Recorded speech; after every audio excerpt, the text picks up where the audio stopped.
Nesta aula, nós vamos ver as diferenças entre sinais analógicos e digitais, conhecer alguns circuitos de conversores AD e DA, conversores analógico-digital e digital-analógico, e enumerar alguns dos componentes que podem ser conectados aos sistemas microprocessados por meio desses periféricos. Vamos ver alguns exemplos de componentes que podem ser conectados ao microcontrolador por meio de conversores AD e DA. Potenciômetros rotativos e de cursor deslizante, sensores analógicos em geral, por exemplo, o sensor de temperatura LM35 ou LDR, que é um resistor sensível à luz. Aqui nós temos um módulo que é um sensor de corrente com saída em tensão. Buzzers passivos, onde você controla melhor, a forma de onda do som que você está gerando. Qual que é a diferença entre um sinal analógico e um sinal digital? O sinal analógico pode assumir infinitos valores dentro da faixa estabelecida. Temos aqui um conjunto exemplo, todos os valores reais entre 0 e 5. Então, tem infinitos valores dentro desse conjunto. Já um sinal digital só pode assumir alguns valores dentro da faixa estabelecida. Por exemplo, os naturais entre 0 e 255, incluindo esses extremos. Esse x aqui, na realidade, definido dessa forma, seria um inteiro de 8 bits sem sinal. Temos aqui a representação em binário. Um conversor analógico digital faz um mapeamento entre faixas de valores de uma grandeza analógica, como por exemplo tensão elétrica, em valores digitais correspondentes. Esta é a função da conversão AD. Já um conversor digital analógico, ele faz a operação inversa, ele mapeia valores digitais em níveis de tensão correspondentes. A tensão de entrada do conversor AD deve estar no intervalo definido entre o limite inferior Vref- e o limite superior Vref+. No nosso exemplo, a tensão vai de 0 a 10 volts. O mesmo vale para a conversão DA. Só que nesse exemplo, a maioria dos circuitos mapearia o valor digital 1,1 para tensão de 7,5 volts. Então, o valor 00 seria mapeado a 0 volt, 01, 2,5 volts, 10, 5 volts e 11, 7,5 volts. Nós temos o número de bits de entrada ou de saída, no nosso exemplo aqui 2 bits, e com esse parâmetro, nós definimos a quantidade de faixas analógicas e valores digitais associados. Por exemplo, com 2 bits eu tenho 4 faixas, e 4 valores digitais associados, 0, 1, 2 e 3. E o maior resultado possível de uma conversão AD é 2 elevado a n menos 1. Para 2 bits, por exemplo, o maior valor é o 3. Aqui nós temos um exemplo de aplicação completo envolvendo conversão AD e DA. A ideia geral é capturar uma grandeza analógica, aplicar algum processamento usando um controlador digital e emitir uma saída analógica. Nós usamos os transdutores se as grandezas analógicas de entrada ou de saída não são de natureza elétrica. Uma estrutura como essa é usada para implementar um processador digital de efeitos sonoros. Nós podemos, por exemplo, pegar um sinal de áudio na entrada, aplicar alguma transformação, aplicar efeitos como delay, chorus, etc., e jogar na saída. Vamos ver agora o modelo matemático de um conversor DA linear. Nesse conversor, quando o valor digital é dobrado, a tensão de saída também dobra. Vamos definir x como o dado digital na base numérica decimal, que é a operação realizada por esse somatório. Você vai do bit menos significativo ao mais significativo, multiplicando o valor do bit 0 ou 1 por 2 elevado à posição daquele bit. Esse somatório me dá o número em base decimal. E a tensão de saída fica definida como k vezes o número digital mais o limite inferior da tensão de operação do conversor. O k é a tensão de degrau ou tensão do bit menos significativo, e ele pode ser obtido pela faixa de tensão de operação, que a gente chama de span do conversor, dividido por 2 elevado ao número de bits. Ou então, na forma percentual, nós dividimos a tensão do bit menos significativo pela faixa de tensão total, multiplicamos por 100%. Manipulando essas duas equações, a gente observa que o degrau relativo não depende da tensão de operação e apenas do número de bits. Então, essas expressões são equivalentes. Vamos ver agora alguns circuitos de conversores DA.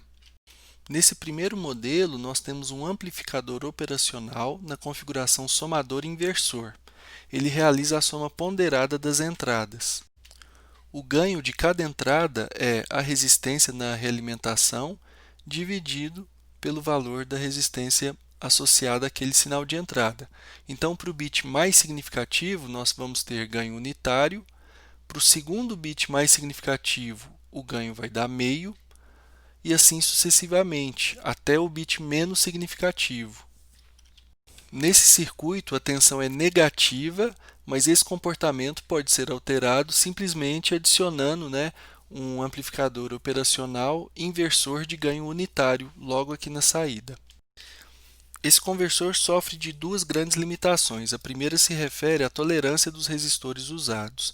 Imaginem, por exemplo, um conversor de 10 bits que possui um resistor 512 vezes maior que outro, A tolerância desse resistor 512R já gera diferenças muito grandes na tensão resultante, na tensão de saída do conversor. Então, para um número elevado de bits, fica muito complicado obter esses valores de resistores. Além disso, o nível 1 de todos os bits tem que ter a mesma tensão associada. Não adianta eu ter 5 volts num bit e 4,5 volts em outro bit. Além disso, os níveis de tensão nas entradas digitais devem ser muito precisos. De nada adianta eu ter o bit mais significativo em nível alto, com uma tensão de 4,5 volt, e o segundo bit mais significativo, também em nível alto, com uma tensão de 5 volts. Aqui nós temos uma versão alternativa com saída incorrente. Uma mesma tensão de referência é aplicada a ramos com resistências inversamente proporcionais ao peso dos bits associados, e a condução ou não de cada ramo está associada ao estado do bit correspondente. Finalmente, uma carga RL é adicionada para converter a saída em tensão. Mas esse circuito ainda sofre daquele problema decorrente dos diferentes valores de resistores que são necessários, principalmente para um grande número de bits. Uma forma de contornar esse problema dos valores dos resistores é usando uma rede R2R. Da mesma forma que nos circuitos anteriores, a rede R2R faz uma soma ponderada com os valores de tensão impostos pelos bits de entrada. Vamos considerar um conversor DA de 3 bits representados por essas fontes de tensão V0, V1 e V2. Como se trata de um circuito linear, podemos aplicar o teorema de Thevenin e o teorema da superposição. A ideia central é obter o circuito equivalente nesses pontos de corte e então caminhar da esquerda para a direita para ver o efeito de cada fonte de tensão na tensão de saída Vout. Então, primeiramente, vamos ver o efeito de V0 na tensão de saída. Assim, as outras fontes de tensão foram substituídas por curtos. Vamos encontrar o equivalente de Thevenin deste circuito. Anulando a fonte de tensão, nós temos que a resistência de Thevenin vai ser 2R em paralelo com 2R. Portanto, a resistência de Thevenin dá R. No caso da tensão de circuito aberto, VOC, nós vamos ter dois resistores de valor 2R em série e a tensão de saída, nesse ponto, vai ser a tensão do divisor resistivo. Como eles têm o mesmo valor, então a tensão de saída vai ser V0 sobre 2. Substituindo esse resultado parcial na nossa rede R2R, o circuito agora assume essa configuração. Agora nós vamos ver o circuito equivalente considerando esse ponto de corte. Anulando o efeito da fonte, a resistência de Thevenin vai ser R mais R em paralelo com 2R. Então, novamente, o resultado dá R. Da mesma forma, para a tensão de circuito aberto, nós vamos ter dois resistores de valor R em série, 2R, formando um divisor resistivo com outro resistor de 2R. Então, neste ponto, o que nós teremos vai ser a metade dessa fonte, portanto, V0/4. Reparem que o peso dessa tensão diminuiu à medida que nós caminhamos da esquerda para a direita. Então, nós substituímos esse segundo circuito equivalente de Thevenin na rede R2R e vamos para o último circuito equivalente. Este último circuito equivalente é análogo ao anterior. Nós continuamos tendo 2R em paralelo com 2R, portanto a resistência de Thevenin é igual a R, e a tensão continua sendo dividida por 2 graças ao divisor resistivo. Então, o bit menos significativo dos três ficou com um peso igual a 1/8. Agora, nós vamos realizar o mesmo procedimento para a tensão referente ao segundo bit, a tensão V1. Para a resistência do circuito equivalente desta etapa, nós vamos anular o efeito da fonte. Então, nós temos 2R em paralelo com 2R, que dá R, em série com R, 2R, em paralelo com 2R, R. A resistência de Thevenin desses circuitos equivalentes sempre dá R. E para a tensão de circuito aberto, até aqui nós já vimos que a resistência dá 2R, né? Então eu tenho um divisor resistivo, 2R e 2R. Neste ponto, eu vou ter V1/2. Agora nós substituímos aquele trecho do circuito da rede R2R pelo circuito equivalente e fazemos mais uma análise com o teorema de Thevenin. Nós já resolvemos circuitos similares, né, ao desta etapa, então nós sabemos que a resistência de Thevenin vai dar R e continuo tendo um divisor resistivo para tensão de circuito aberto. Na saída aqui eu tenho V1/4. Então, o peso desse segundo bit na saída é 1/4.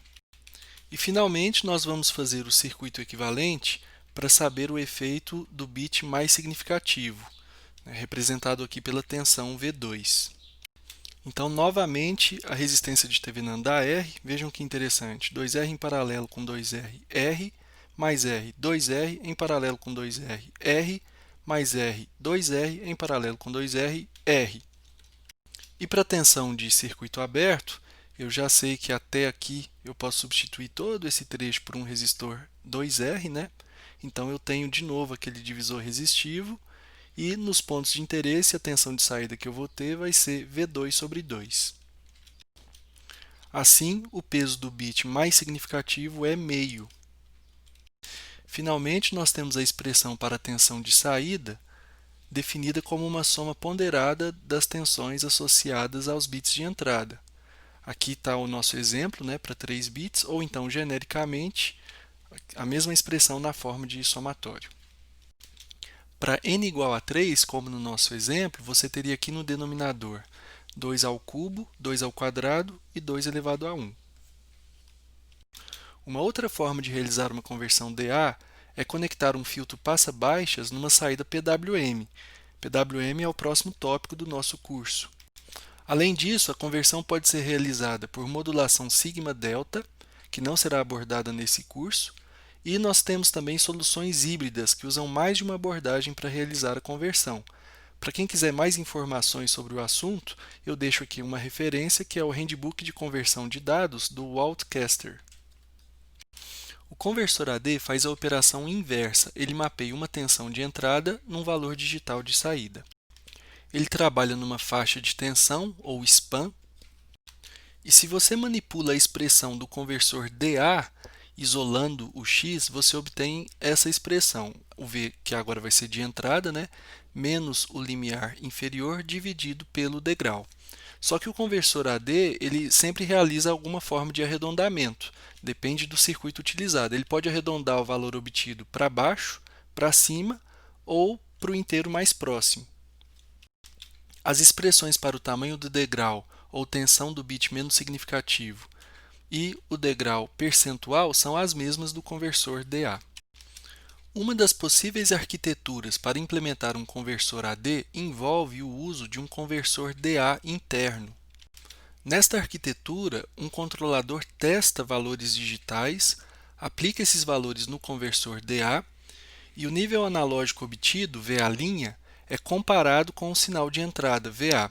O resultado da comparação é enviado de volta ao controlador para que ele realize uma nova iteração até que a conversão seja concluída. Vale ressaltar que a tensão VA não pode sofrer variações durante a conversão. Para isso, utiliza-se um circuito chamado Sample and Hold. Ele faz a amostragem e garante que o valor amostrado permaneça inalterado até o término da conversão. O conversor AD do tipo rampa usa uma rotina muito simples no controlador digital. Assim que ele recebe o comando para iniciar a conversão, ele testa os valores digitais sequencialmente a partir do zero e ele vai observando o resultado desta comparação entre o valor analógico gerado pelo conversor DA e o valor analógico na entrada do conversor AD. Assim que ele detectar que VA ultrapassou VA', ele encerra a conversão. Pelo gráfico do conversor do tipo rampa, fica claro por que nós chamamos aquele parâmetro K de altura do degrau. A tensão do bit menos significativo é justamente essa primeira que é testada depois do zero. O término da conversão é sinalizado por meio do flag EOC. E devido a essa particularidade desse conversor de esperar que a tensão analógica gerada pelo conversor DA supere a tensão de entrada, ele vai sempre arredondar para cima, né? E uma consequência ruim deste método é que o tempo de conversão depende do valor de entrada. Quanto mais próximo do limiar superior da faixa de tensão de operação, mais lenta será a conversão, porque mais ciclos de clock serão necessários para que VA' supere o valor de VA. Para um conversor de 10 bits, por exemplo, podem ser necessários mais de 1000 ciclos de clock. Um método consideravelmente mais eficaz é aquele onde o controlador digital aplica o algoritmo de bipartição binária. Sabemos que o bit mais significativo é aquele que mais contribui para a tensão de saída. Além disso, considerando uma lista ordenada com todos os possíveis resultados da conversão, o valor digital que contém um bit mais significativo igual a 1 e todos os outros iguais a 0 é justamente o primeiro elemento da segunda metade da lista. Então, nós podemos tirar vantagem disso testando o primeiro bit mais significativo e então escolhendo qual metade da região de dúvida contém a solução. Em seguida, nós repetimos o processo para os outros bits, sempre nesse sentido, do mais significativo para o menos significativo. Este gráfico exemplifica o comportamento de um conversor AD por aproximações sucessivas. Primeiramente, o controlador digital seta apenas o bit mais significativo. Isso resulta numa tensão de saída do conversor DA interno que fica no ponto médio da faixa de operação. Com o feedback do comparador, o controlador digital consegue eliminar metade dos possíveis resultados da conversão. Neste exemplo de conversão, o bit mais significativo permanecerá em nível alto. O processo é então repetido para o segundo bit mais significativo, que divide a região de dúvida também na metade. Novamente, o controlador digital é capaz de eliminar metade dos resultados da região de dúvida. Nesta segunda iteração do nosso exemplo de conversão, o controlador decide que o segundo bit mais significativo deve ficar em nível baixo. O processo continua para os próximos bits, sempre afetando o estado do bit, pegando o resultado da comparação e decidindo se o bit deve permanecer em nível alto ou voltar para nível baixo. Quando a gente chega no bit menos significativo, se a tensão VA' continua ultrapassando a tensão de entrada VA, o bit menos significativo volta para zero. Então, esse conversor sempre arredonda para baixo. Além disso, o tempo de conversão é função apenas do clock e do número de bits, não depende do valor de entrada. Finalmente, nós vamos citar o conversor AD do tipo flash. Ele não tem aquele circuito sequencial, ele processa todos os bits em paralelo, com isso ele é bem mais rápido que os outros, consome muito mais energia e é bem mais caro. Ele normalmente fica restrito a aplicações que demandam alta velocidade de conversão. Além disso, ele costuma apresentar baixa resolução, quando comparado com os outros tipos de conversor. Finalmente, nós encerramos a parte teórica de conversão AD e DA. Na próxima aula, nós veremos as particularidades desses periféricos da ESP32, bem como as funções associadas à programação envolvendo esses periféricos.